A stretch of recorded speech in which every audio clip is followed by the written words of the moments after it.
Our speaker tonight is Matthew Roberts.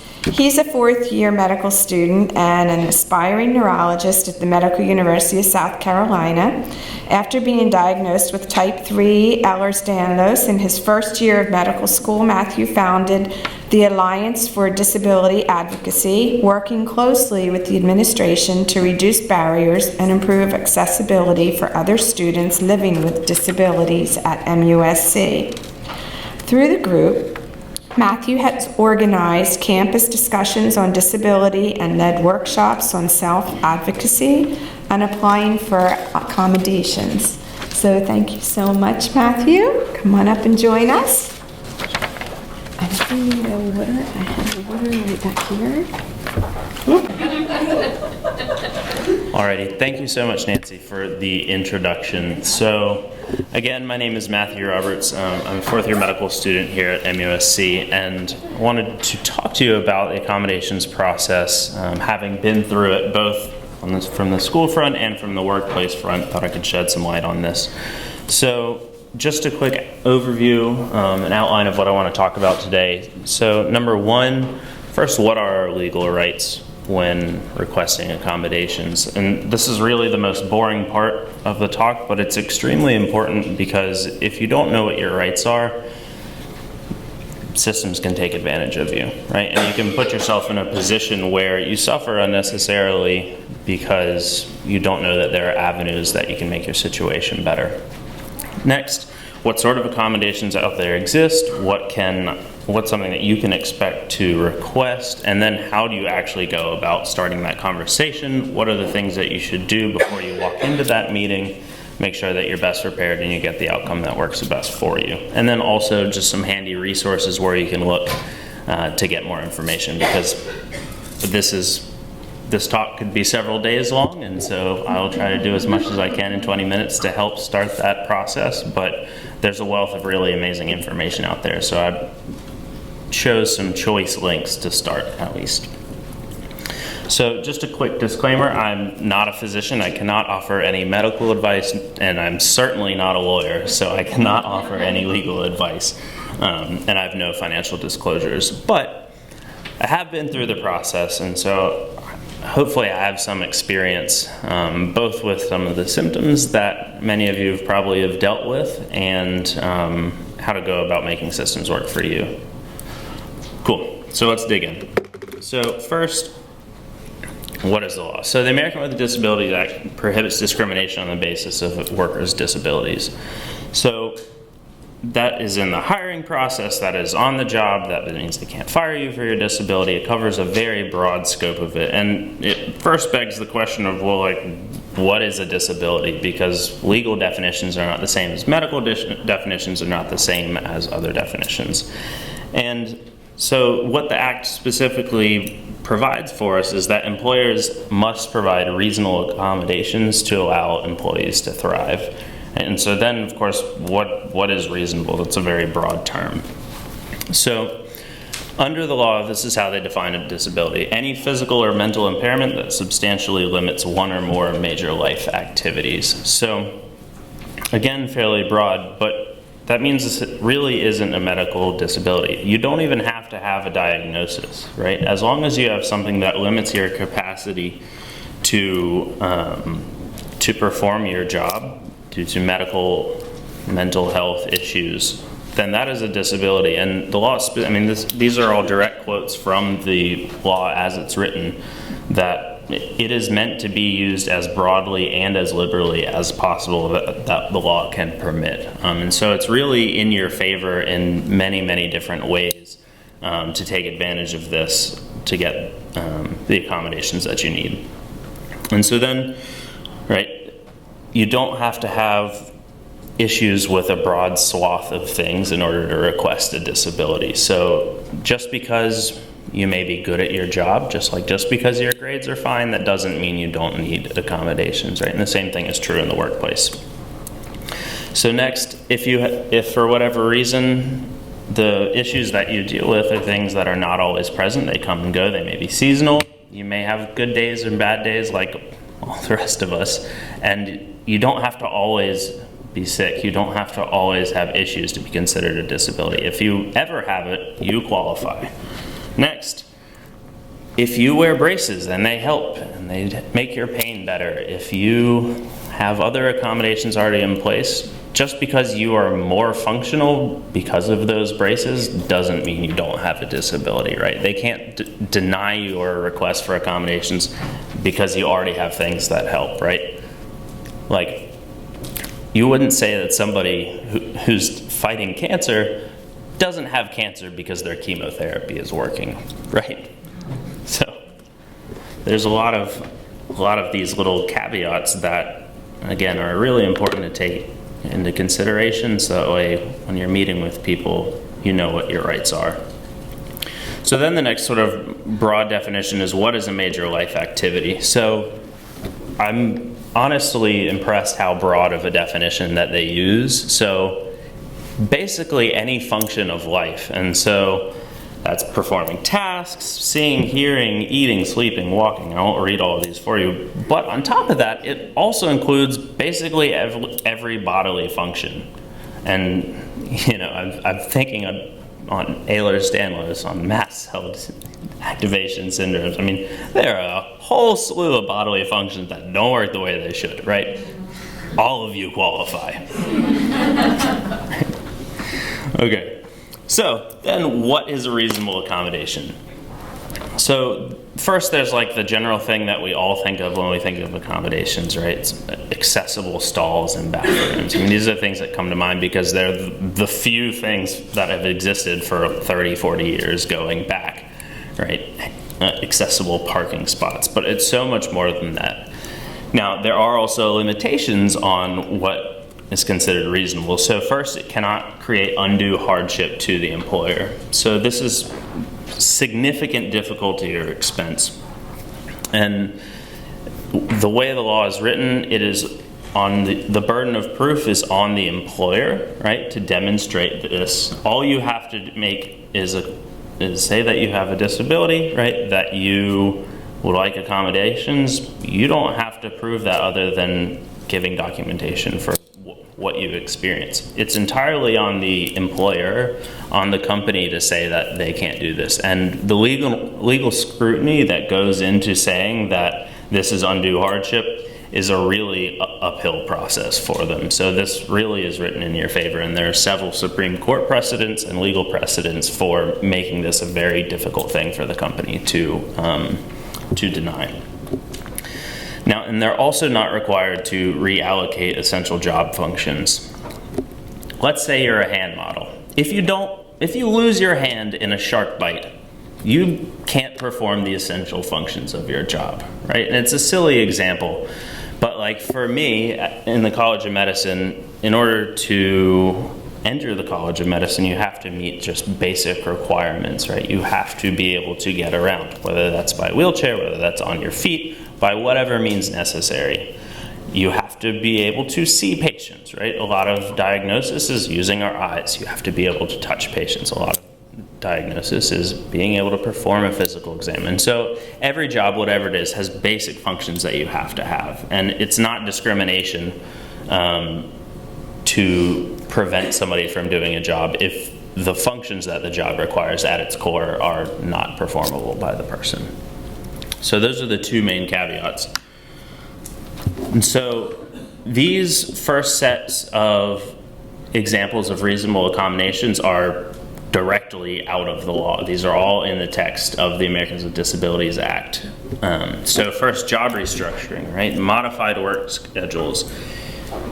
And so if you can demonstrate that it would not create, or it's not even on you to demonstrate this, but it is not an excessive burden to allow somebody to shift their schedule such that, maybe instead of working, if long shifts are difficult, if they need to make it to doctor's appointments, they need to make it to PT appointments during business hours, to work shorter days if they work in an additional day other time, right? Picking up shifts, but working shorter shifts, or even transitioning to part-time. Obviously if your company has 3 employees, stepping back the amount of work that you do could really be undue hardship for the company, right? But if you work at MUSC and you MUSC has 12,000 employees. If you shift to part-time, it will not create undue burden for the company, right? And so that is absolutely within your rights. Also, reassignment to vacant positions. So if the job that you're performing is not hyper specialized, if you can perform a multitude of tasks within your job, it's absolutely reasonable to request to perform a job that's currently unoccupied within the company. Also, one of the things that was mentioned already, modification of examinations, training materials, application materials, anything like that. Some other things that commonly come up: ergonomic keyboards, ergonomic mice, right? Telephone headsets so you don't have to hold something, crook your neck all day, video phones so you don't have to hold anything at all, adjustable height desks, whether they're for wheelchairs, whether they're standing desks, anything like that. Modified equipment controls, if you have hand limitations. Another thing that I would have never thought of, development of emergency evacuation issues for individuals with mobility issues to make sure that there are safe plans of egress for those who have difficulty navigating.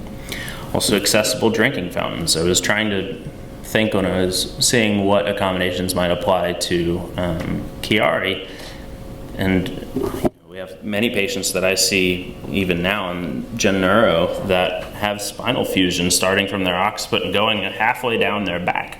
Bending over to drink from a water fountain would be pretty much impossible, right? And so things like that are very reasonable to request.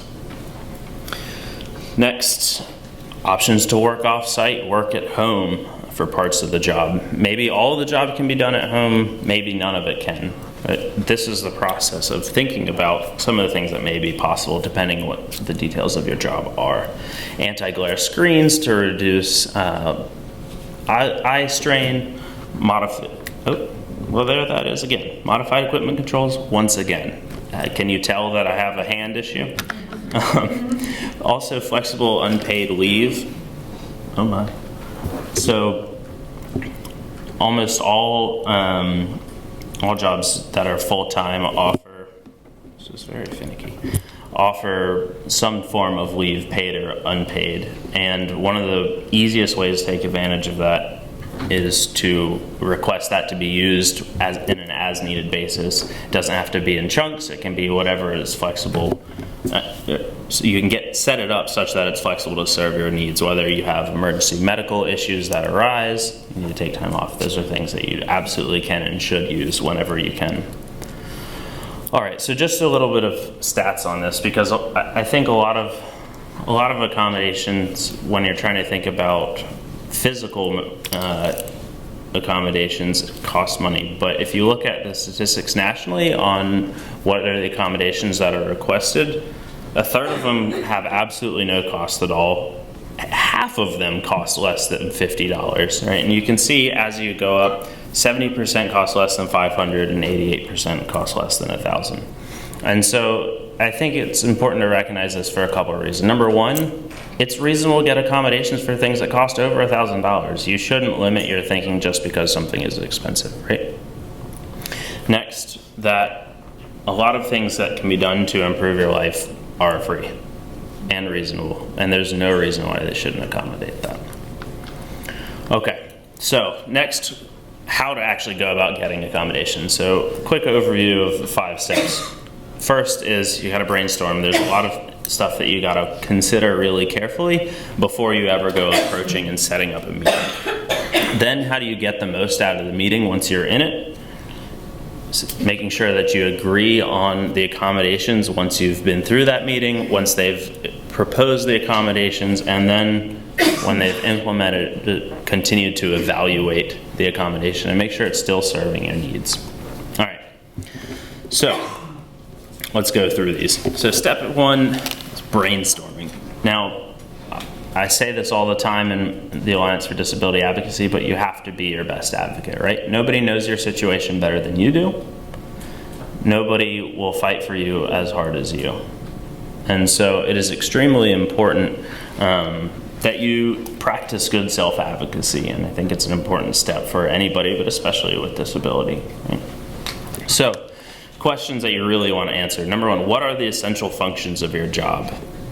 And then, what are the limitations that you have related to your disability? And what tasks then become difficult to do because of those difficulties? And it's so, so important to write all of this stuff down when you're brainstorming. Next, how do these limitations impact your performance? Well, in a little bit I'll talk about disclosing your disability, but it's not enough just to have something. You have to at least, you don't have to prove, but you have to at least say that because of this, I have trouble, right? It's impacting your performance. And from an employer's standpoint, I mean, if you're demonstrating that things are causing your performance to suffer, it's in their own self-interest to eliminate those obstacles so you can perform better. Next, what sort of accommodations could help each of these limitations? Come up with several possible solutions to each one that, if you can. And write them all down, weigh each solution against each other, compare what you think their efficacy would be in helping you. And then do a little bit of research. What existing solutions already exist? You know, disability is extremely heterogeneous, and so while there may be pre-made things that help some people, there may not be for other times. And just see what's out there, see what could help. How expensive are they? Right? The more information you have when you come into the meeting, the more likely you are for this process to A, go quickly, and B, end in a result that is really beneficial. So next, set up a meeting, either with your direct manager or human resources, depending on the size and scale of the company in which you work. If they're already aware of your disability, then you can say when you're requesting a meeting, say, hey, I'd really like to talk about accommodations. You can say, is there already a formal process that is in place for requesting accommodations? Obviously, as companies get bigger, they implement policies specifically for this. Higher education in particular is very good about having a streamlined process. Now, how effective that process is an entire different story, but they have a process, and so you don't have to reinvent the wheel often. And so asking and figuring out what it is that they already have in place is useful. And then next, how to get the most out of the meeting itself. First and foremost, you have to disclose your disability. Under the ADA, employers are only required to provide any accommodations of which they've been of which you've informed them. It's not enough to just assume that they can see you hurting or they've heard you talk about it in informal settings for it to count, right? You have to actually make a disclosure. Next, be prepared to bring corroborating documentation. You may not need this, but in case you do, you obviously want to have that ready in there with you. You certainly can bring it at a later time, but everything that you walk into the meeting with will save you time in actually getting things implemented. So it's certainly helpful. And keep in mind that this doesn't have to be a formal diagnosis because disability is not a medical diagnosis, right? It can be anything. So even occupational therapist assessment is all you need, a physical therapist assessment. Sure, an MD will work fine too, but that's not what it has to be, right? And then, once you come to the meeting, be sure you can tell them and describe your disability and how it is limiting your work and the difficulties that you experience because of this. And this is, again, where having written down all of this in your brainstorming session is really helpful. I highly recommend coming to the meeting with a lot of this typed out. It's useful, our memories are terrible, not just me in particular, but your manager's memory is terrible. And when you leave this meeting, unless they've taken really good notes, they're not really going to remember every aspect of it. Hell, I can't even remember all of my own symptoms because Ehlers-Danlos affects like every damn thing in the body, it seems, right? So it's useful to write these things down. So that way they can make sure that when they're coming up with their solutions as well, that they're addressing each of your needs.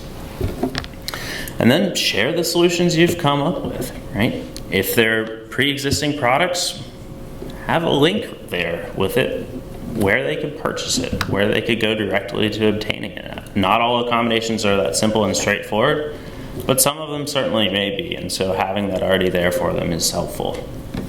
And explaining how they would help. All right, Then initiate a dialogue, right? This is a two-way street. You know your disability better than everybody, but they know the essential functions, they know the policies, the practices, the systems in place within the company, the corporation, institution. And so their input is also important. They know what resources they have. And so having their input and having this two-way dialogue is extremely important to getting useful accommodations. Ask for feedback, right? If you've come up with a couple of solutions, ask them how feasible they are. Ask them if they think that they could do better. All reasonable things to request. And then agree on a timeline to follow up and write everything down. I know you've come in with your notes, but write down everything that's said, that's talked about, that's agreed upon, because heaven forbid you ever end up in a situation where you have to defend this, not necessarily in court, but to HR, to their manager, whatever down the line. You really want to make sure you've documented everything. It's like the single most important piece of advice I maybe can give you in this entire time is write everything down. Okay. Next, come to an agreement. So if they've given you a solution, at the end of the day, they are the ones who are suggesting an accommodation, right? And so once they have deliberated on it, they've come to a decision, that is not the end of the discussion. And so if you, for any reason, don't feel like it will satisfy your needs or only solve part of a problem, speak up. And because you're not obligated to accept them, right? You can accept part of it, you can accept none of it. You can go back to the drawing board completely if need be, but only if you speak up, right? But if, on the other hand, if things go well, you think that their solution is acceptable and that it will help you, then let's figure out a timeline. It's one thing to say, all right, we'll do that for you. And then you leave the meeting and when's that gonna happen? I don't know. I've had that happen before and it sucks. So when I was, I'll give you a short side story. When I was applying for accommodations through the hospital to wear my braces during surgery, obviously surgery is a sterile environment. The braces are made out of silver. They can be autoclaved. They can be entirely sterile for surgery. I submitted a request to have these, to wear these during surgery, and they said, perfect, we'll get back to you. And then my surgery rotation started a month later. Emailed them, hey, I kind of need these now. Can't do anything without them. Oh yeah, we're gonna meet about that in 2 weeks. Good. Okay, so figuring out these timelines ahead of time is really useful. They got approved on the last week of my 6-week rotation. Not prime. A lot of time watching. So, agree on a timeline. And last, evaluate the implementation, right? The process is ongoing. Once that they've implemented, that does not mean that your work is done. It does not mean that their work is done. And communicate whether they've been effective. Are they working as anticipated? Is there still ways that they could be improved? And if they're working great, things change, more things break down, don't be afraid to revisit it, right? This is never something that's closed and sealed, and once you've accepted something, that's just the way it is from now on, right? It's always an ongoing process. Alrighty, so a few useful resources. I know this is all relatively tiny font, but they're clickable links, and so I figured it'd be better if you could just click them on your own. So, quick walkthrough. First of them, this first one is a really wonderful overall guide that covers a lot of what I've talked about today, how to negotiate the accommodation process.